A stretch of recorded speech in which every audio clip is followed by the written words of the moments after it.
Are you ready to increase your retention and revenue and convert website traffic to clients? Then you're ready for Maya. Maya is a marketing and client recruitment software.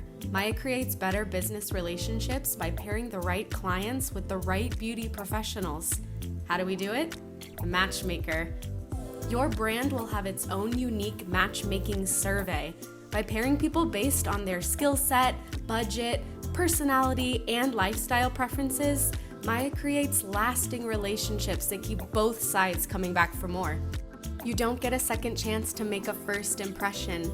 Pair the right clients with the right beauty pros the first time. Visit joinmaya.com to get started. Thank you for joining me. This is Katie Whitledge with the Beyond the Technique podcast. Today, we're talking about 3 keys of a profitable salon. And guess who I have back today? I have returning guest Jason Everett here. You may know this wild man, this free-spirited adventurous. He is I like it. founder of High Performance Salon Academy. If you've never seen him speak or been a part of events, you're missing out, I promise. He is a ball of energy, and I love having conversations with him. And guess what? He loves you. He loves this industry. And one of his missions is to help change the way that you see yourself. And he wants Yep. to really bring a lot of value to his community he already has. So he's a 4th-generation business owner, a husband, a father of 2 amazing boys. I'm super excited to bring him back here. So welcome back, Jason. Oh my gosh, Katie, it's so good to be back on. I know it's been a hot minute. I feel like we've hung out in person, but not on a podcast. So thanks for having me back to the podcast party. I really appreciate what you do and what you've done for the industry, and your love for people and your love for this business it just shines through you. So thanks for making this happen. Excited to be on to serve and have some incredible things happen for your listeners and for everybody, no matter where you are. And I'm actually in Australia today. This is not my normal environment. I'm actually at a friend's house in their podcast studio. So thanks for letting me pop on, even from down under today. I appreciate it. Amazing. You have traveled the world and you have done a lot of adventures. It's kind of a side A few. opportunity that HPSA has. Before we get into our topic, I'm just curious if you'd be willing to share Yeah. what is this whole thing that you do with adventures, and what's been your favorite one? Ah, dude. Well, my favorite one is one I haven't been able to do yet. That sounds horrible, but it really is. So, short version, I take people on these once in a lifetime bucket list style adventure trips that we call them high octane adventures, where they have one day that they get to know what they're doing on that one day. Like, for example, we've flown stunt planes and shot each other down in midair dogfights, or we've driven tanks and crushed cars. We have driven rally cars. We've raced sailing yachts. Like, there's some really cool stuff. And one day they know what they're doing. One day they have no clue what they're doing, and it's a surprise experience. Anything from jumping off the side of a mountain, or a giant rope swing through the desert in Moab, or all kinds of incredible experience on their day 2. And we call those wild card adventures, where they don't get to know until they're there in the parking lot, finding out what it is. And the reason why I do that, like you said on the front side, Katie, is I'm a big believer of testing your boundaries and testing your limits. And I think, one thing about being an entrepreneur is most people had no idea what they were getting into when they decided to be business owners. And there's a lot of things to push your limits. And sometimes we get static, we get stale, we get bored, and we just get in this very interesting place. And so what I've learned over the years is the more you put yourself in uncomfortable situations where you have to grow, you have to push that boundary and you have to push your limits, the better you become as a business owner. And I've just learned that the more I do that, the better I grow. And so I now take people with me. They usually sell out with the second they're announced, and I'm trying to work it out so it's more like a Indiegogo or a Kickstarter, where it's like, hey, we release it, and then when it's sold out, it's sold out. But at this point, you have to be a client to even be able to come, because they're only like 12 to 15 people, so they sell out almost instantly. But it's fun. I love it. I love taking people on them. And you asked my favorite one that I haven't been able to do yet, because my kids will tell you, they made it illegal to do it temporarily.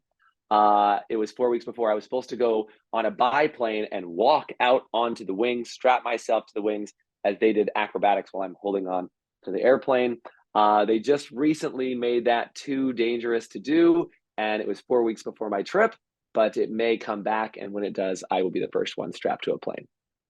Oh my gosh. Well, good for you, for those who have the guts to do all these amazing adventures. And I know you have some Yeah, diehards that do like all of them with you. I So do. They're wild and crazy. Hey I man, like and it doesn't have to be that crazy. It could be just something as simple as like taking an ice bath or a fire walk, simple things like that. Those are also on that extreme list for me as well that I love to do. So could be any of those things. Well, you have allowed your community to participate in this with you, which is amazing. And I just want to speak to that for a Hmm. moment because if people haven't been a part of HPSA community, they don't really get it. They don't know about it. It is so special. I talk about it all the time. Tell us a bit Yeah, thank about you. what is High Performance Salon Academy. Well, like you said, it's unlike anything else, and it's easy to say that being the founder, but like it's one of those things that I just would say, um, it allows people who are very isolated, like most salon owners are kind of isolated from the rest of the world, right? They don't have a bunch of salon owner friends, and they kind of are stuck doing it on their own. And who do they talk about, and who do they talk to, and who do they relate to? Do you relate to your family? No, not really. Do you relate to your friends? Well, only if they maybe own businesses, but they don't own salons. And it's like, well, who are you going to be friends with? All the salon owners in your town? No. So we created this community years ago, and it sounds about 10 years in. And we created this salon owner community. We're one of the largest salon owner communities in the world, or the largest salon owner community in the world, that allows salon owners to work with each other to make each other better.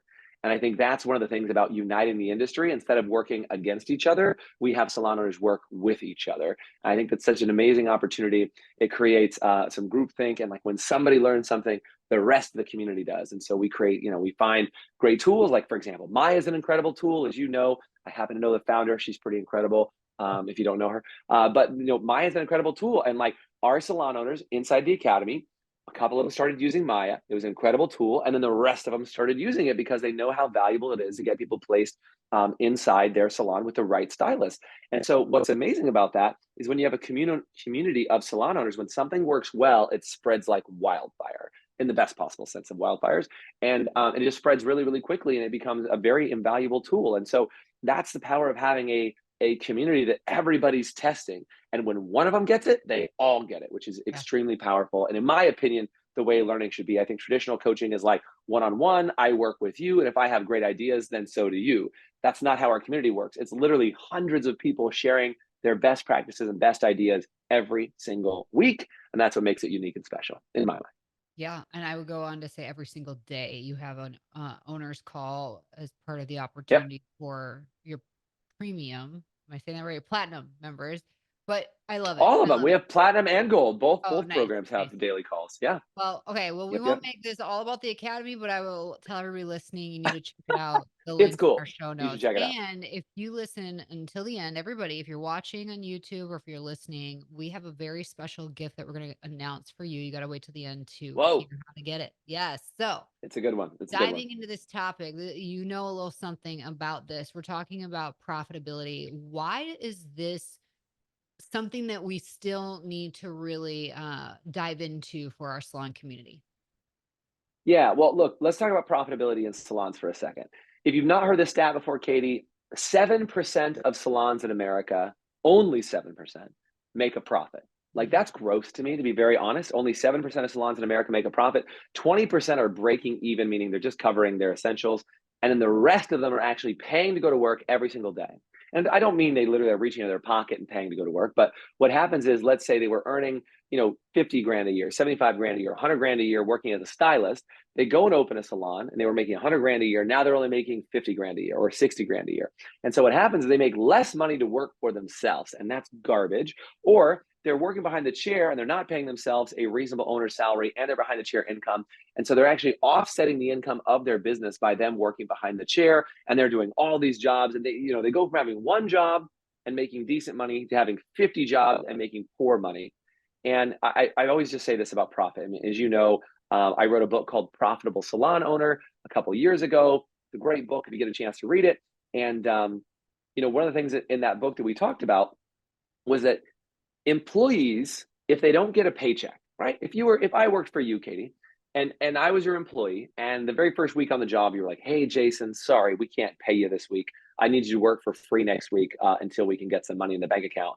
I wouldn't work there very long. In fact, I'd be pissed that you said you were going to pay me and I didn't get paid. I'd be pissed. So if I didn't get a paycheck, I would be pissed.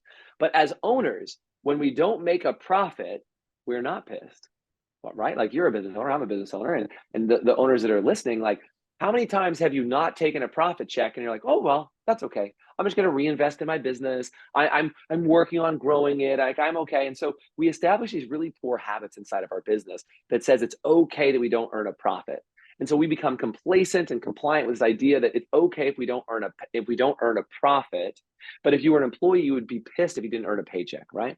That's a lot of P's. I totally understand. But I just want to say it because I think it makes a lot of sense that for owners, they need to start paying attention to how they can earn a profit from their salon, because a profit is a reward for running a successful business. And if you're not taking a profit or don't know how to take a profit or defining your paycheck as your profit, which is also garbage, like you can't just say, oh, well, I make money from my business, therefore that's my profit. No, no, no.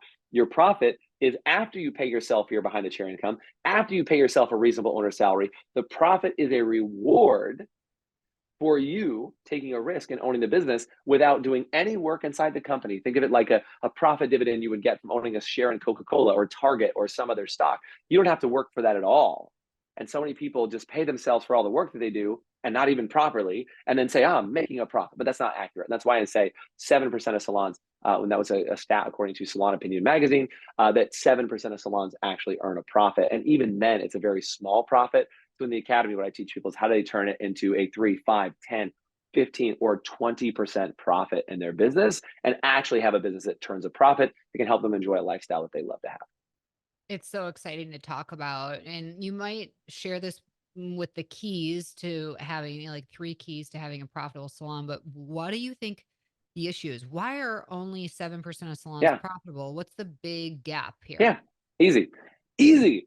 Um, it's what I love about salon owners, and it's what I hate about salon owners. And I say hate, that's a pretty strong word. I don't really hate salon owners. It's what I hate for them that they do to themselves. Does that make sense? Like if you knew somebody, Katie, that like you knew they were harming themselves in some terrible way, you'd be like, I hate that. And this is why I hate this for salon owners.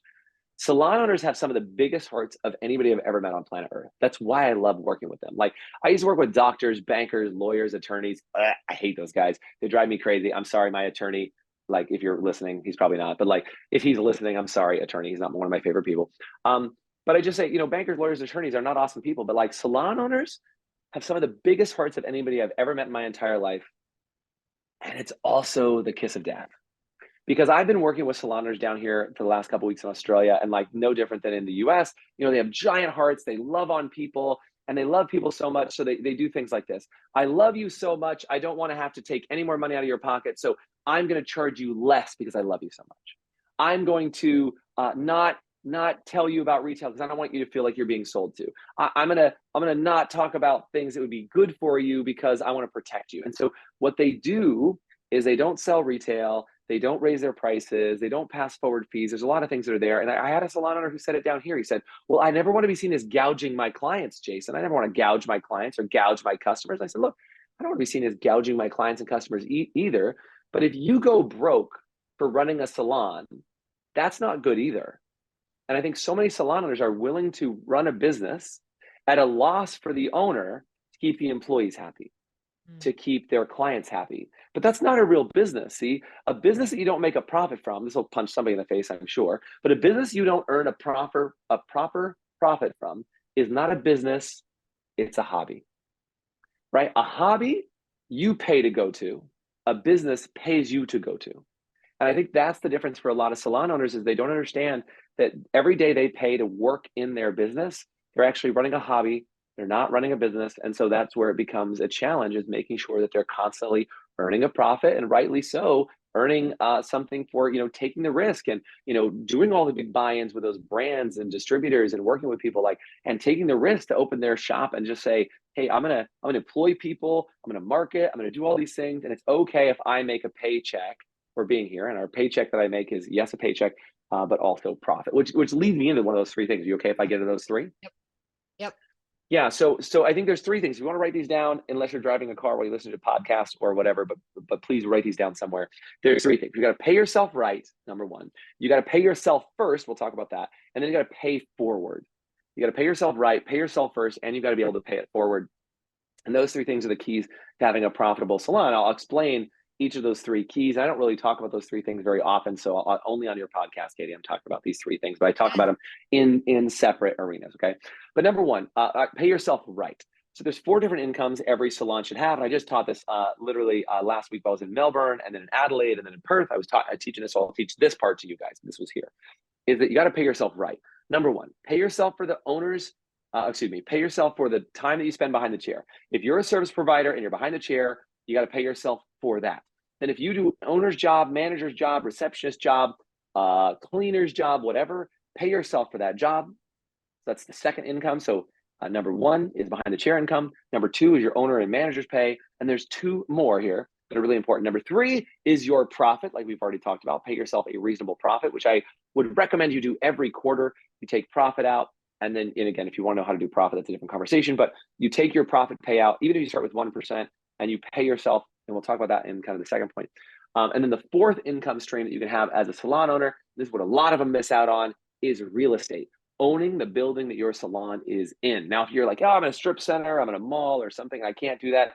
I understand, but that still means that you're paying somebody else's rent, right? So I met salon owners time and time again here. They were telling me, man, I've been paying somebody else's rent for 35 years. I've been paying somebody else's rent for 25 years. I'm like, all right, do the math for me. Tell me how much rent you've paid for that building in the last 10 years, 5 years, 20 years. And a lot of them are like, oh my God. And somebody said to me this the other day, they said, Jason, if I wanted to buy my building, it would have cost me $200,000.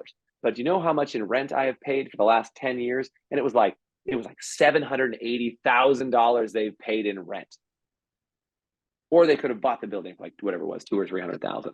And I was like, now you're getting it, right? Is you could have been keeping that additional income. There's a tax savings to that. Like there's some incredible opportunities. So pay yourself right. You got to pay yourself on all 4 income streams. Again, service provider income, owner manager pay, your profit, and real estate. Those are the 4 key components to paying yourself right. Any questions on that before I hit the next one? I think it's so smart. And yeah, a lot of owners hear about the profit first methodology for your number 3 part of it. But a couple of these are new for me to hear, and it's very exciting. We talk about 3 ways you build wealth. Well, building wealth can take 10 years, but it's business acquisition, stocks, and real estate. So you're the first person I've actually heard really promote that side of it. And it's makes so much sense. Well, look, here's the thing. The reason why you would want to buy your own home, if it makes sense. And again, if it doesn't financially make sense, different conversation. But most people understand that a house can be an asset for them, but they forget that the second most important real estate purchase you could ever make is the building that your business exists in. Like, as an individual, you're not going anywhere, so you can live in your own house. But like, if you own a salon, you're a pretty good rent payer, right? Like, you're going to be there in 10 years. You're betting on yourself, which is why you would pay yourself your own rent. You're your best tenant. You know them. They're not going to walk out on you or do anything crazy. Like, that's the whole idea, is that you're paying yourself. You're on the risk to yourself for your rent. And that's why I really do believe in building wealth through real estate. But the real estate you should buy first is your home if you can, then your business, and then you can start investing in other people paying you rent on a regular basis. That's a really important thing. So that's paying yourself right. You mentioned profit first. That's part of paying yourself first. A friend of mine, Mike Michalowicz, wrote an incredible book called Profit First. Highly recommend you read Profit First. It's an incredible book. And read the regular one, not the salon owner one. Read Mike Michalowicz's original version of Profit First. I think it's a great book. The reason why I said is I want you to get outside of just salon owner specific knowledge and information, which is why when you read his book, it gives you some great insights into some of that stuff. I think it's a great book. And he talks about paying yourself a profit first. And what that really means is most traditional forms of education say, income minus expenses equals profit, right? Income minus expenses equals profit. But he says, look, it's not income minus expenses equals profit. It's income minus profit should equal your expenses, right? Very simple concept of saying, take your profit out first. And so what happens is, in the shortest way possible, look, there's a whole book on this, go read it. But what I would say is start taking out 1% of the income that you bring in and throw it in a separate bank account that you never look at again. Take out 1%, take out 3%, then start taking out 5% or up to 10%. And I've had salon owners, and I won't name names on this, but I've had salon owners that have run very large salons. And there was a very large salon. They were doing about, I don't know at the time. They do $6.5 million right now, but I don't know what they were doing at the time. Maybe 4 million when I first started working with them. And she called me one day shaking. She was shaking, and she's like, "Jason, I'm not doing well. I need to talk to you." And I'm like, "Oh my God, like, what's going on? You're shaking." And she goes, "No. I'm shaking because I'm writing the largest check I have ever written to myself in my life. It was a $450,000 profit check.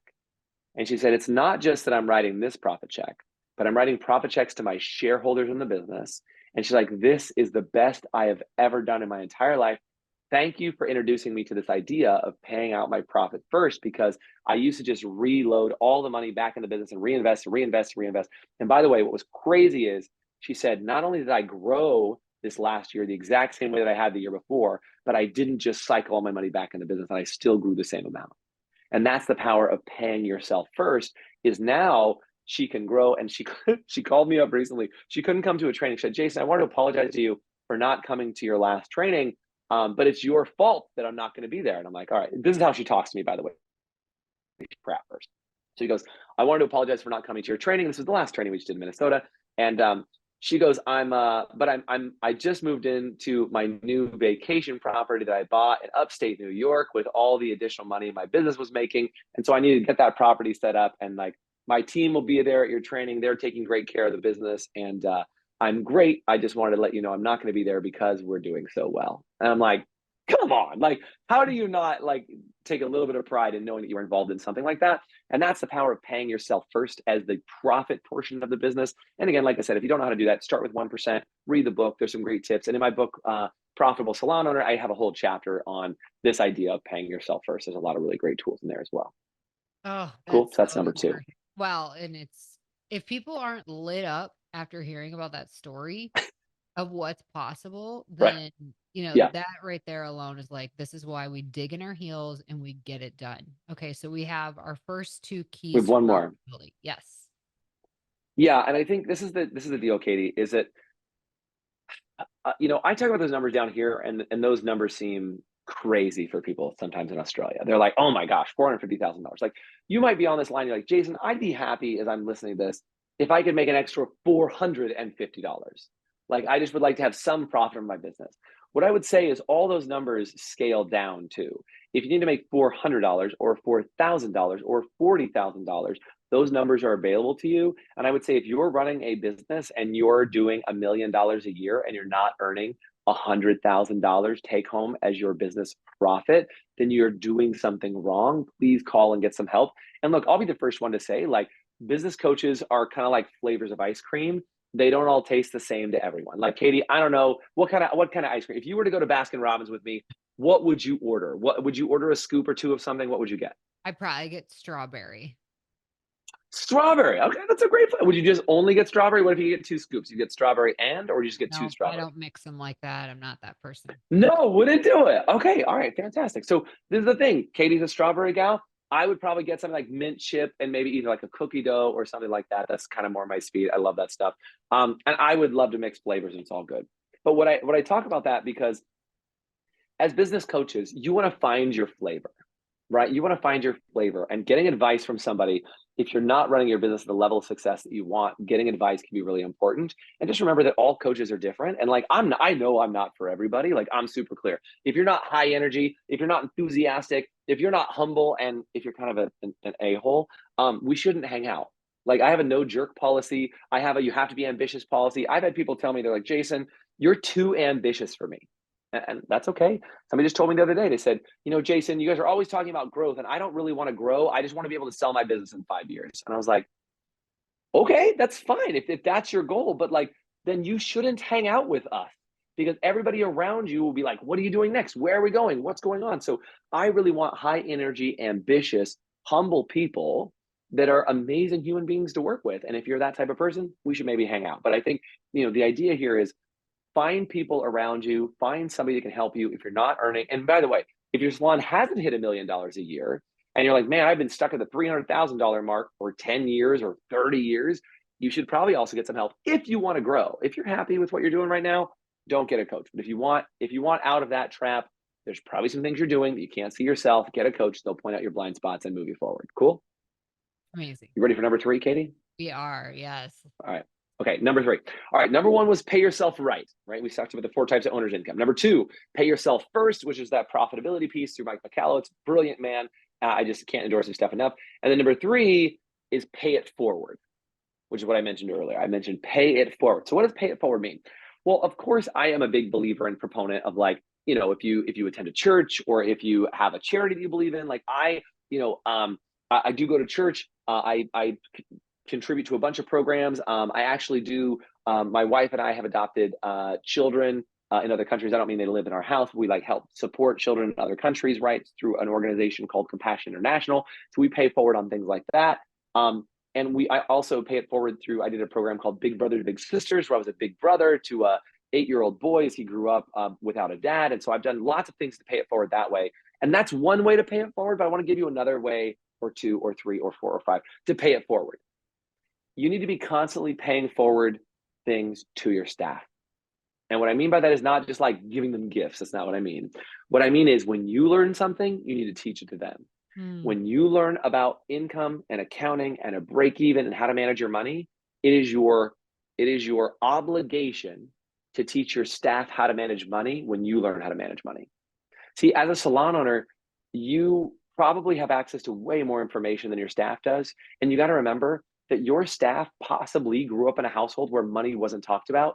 And you very well might be the richest person they've ever met being the salon owner. And so think about this for a second. You've heard them say, well, I don't want to sell, more retail for you because you're just, you make so much money off us and you da. Why do they have that attitude? Because very often you are one of the wealthiest people they've ever met working for them, right? And so if you learn about money, and I've told my team, like, I will gladly teach you whatever you want to know about money, the things you don't know, what you want to know. And I sit with my team all the time and talk to them about building their wealth, buying houses, what they can do, how can they invest their money, how do they live within their means so they can have additional money to invest in other projects. I will tell my staff when I have opportunities to invest and let them know what I'm investing in and other levels. I talk to them about how I bought a house when I was only 21 years old and how I've upcycled that house into the beautiful place that I live now, because I just, it's not like I just made all the income to buy the property I'm in. I've been buying houses since I was 21 to then move up and move up and move up into a beautiful property that I own today. And so when I say pay it forward, it's not just to pay it forward of, yes, investing and giving to charities, but it's also paying it forward to your staff, because when you learn something, so should they. And I'm a big believer of making everyone's lives better that you interact with and encounter. And so if you interact with those people's lives, even for a short window of time, they work with you for 3 months or 3 years or 30 years. Your job and obligation is to make their lives better. And if their lives don't get better as a result of working with you, you are not paying it forward. And that's what I would say is the third key to profit. Because if you make their lives better, your life will become better in the process. There's organizations, BNI, Ivan Misner says it's giver's gain. If you want to help people, that's a good way to do it. Zig Ziglar talks about the fastest way to get what you want is by helping others get what they want. Amazing, brilliant people, way smarter than me. And I've learned from those people to be able to say, if I pay it forward to others, it will pay back to me in spades. And that's how I live, is that if I want to make a profit, it better start by me creating $100,000 earners inside my business. So there you go. Those are my 3 keys to profit. And if you do that in the right way, from giving to others, paying yourself first, and paying yourself correctly, you will be in the top 1% of salon owners. If you don't know this, only 1% of salons ever make it to $1 million. Actually, 1% of business period ever make it to $1 million. And my favorite part about salon owners, like you've been, Katie, 1% of those 1% of business owners that do over $1 million are women. And so it's my privilege to be able to work with so many women that generate $1 million a year, because they are the 1% of the 1%. Wow. If everybody listening is not over the top right now, I don't know what's up with you, but it makes me excited. I love what you're doing. We have the link in our show notes for High Performance Salon Academy, so check that out. But Jason has a special gift to share with everybody listening. I do. What's your special gift? Okay, so here's the deal. I talked about my book a little bit, Profitable Salon Owner, and I'd rather than have you go over to Amazon, unless you already ordered it in your shopping cart, I'm sorry in advance. But if you didn't go to Amazon and purchase it, you can get it for me for free, and you can literally get it today. If you just go, if you go onto my Facebook page or Instagram, we'll put the link up in the chat for you guys. But if you go to at High Performance Salon on Instagram, you can go find it there. But you can also check it out in the show notes with Katie. I will give you a free copy of the Profitable Salon Owner book, totally for free. I'll give you the PDF. You can start reading it today if you want. And man, if you read the first chapter and get fired up about what we do, I hope the whole thing. My favorite compliment about the book is that people said, Jason, it was such an easy read. I knocked it out in just a couple of hours. I think the audiobook is literally only 3 or 4 hours. You can get it knocked out really quickly. And it was designed to be a simple read so that people could take immediate action on something and turn it into a better salon for all of you to work in. So that's what I got. You can have the book for free. I'll give it to you guys just for listening to the podcast today. Yes, thank you so much. I would love that. It's in our show notes for everybody listening. You need to just get it and apply it. Implementation over information. Tell me what that means. Yes, final drop golden nugget. Um, Information is nothing without implementation. And implementation is more important than information. Think of it this way: if information was the key to everything, then librarians would be the richest people on earth, but they are not.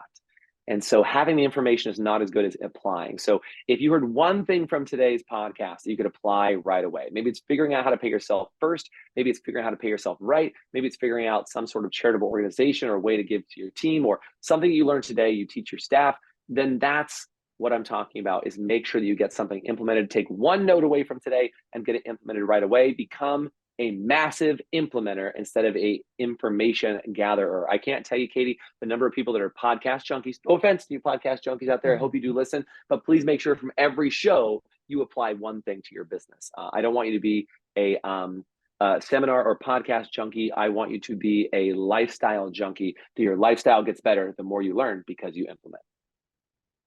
You're amazing. And just being around you, the energy is infectious in the most positive way. So thank you so much for being with me Awesome. today. I can't wait to see you My again in the pleasure. future. And I just appreciate you so much. My pleasure.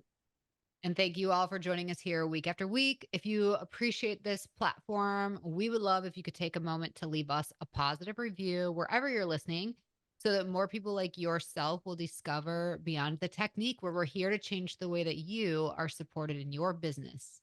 Until next time, everybody, have an awesome day and stay strong.